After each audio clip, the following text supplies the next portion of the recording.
Lain-lain og opinyon ang mga ginikanan sa Davao City bahin sa pagkawagtang sa ilang lengguwahe or mother tongue nga gigamit karon sa pagtudlo sa mga eskwelahan. Apan, giklaro sa Education Department nga dili mangyud kwaon ang mother tongue sa pagtudlo sa mga estudyante.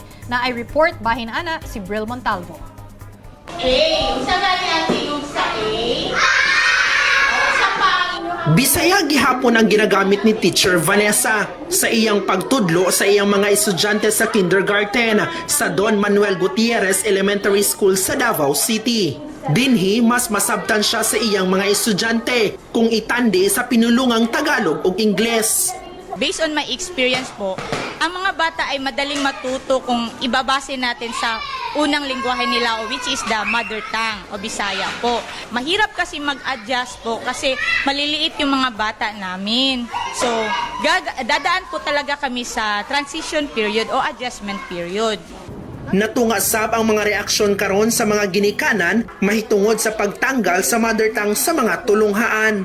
O yun kayo ko nga tanggalo ng mother tongue.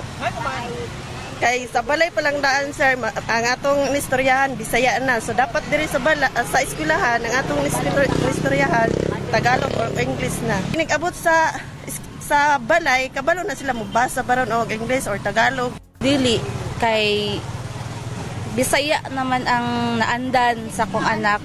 Dako pud og adjustment kay wala man po sila naanad pud og Tagalog ug English.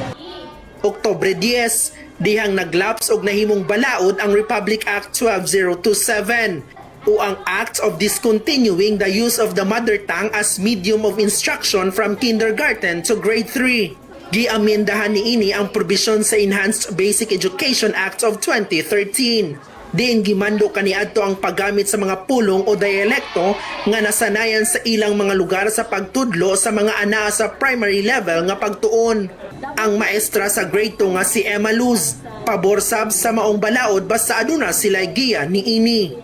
Para sa akin, pabor ako for as long as may mga resources na ma-provide ang central office sa field. Para naman sa amin, sa mga teachers, hindi kami mahirapan magturo. Pagpaklaro sab sa Department of Education Davao, dili dayon nila tanggalon sa mga tulunghaan ang mother tongue isip medium of instructions. Ancillary language na siya.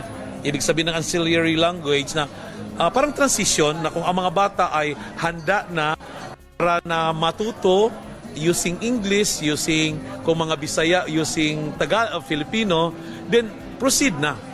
Para sa One Page, Bril Montalvo, News 5.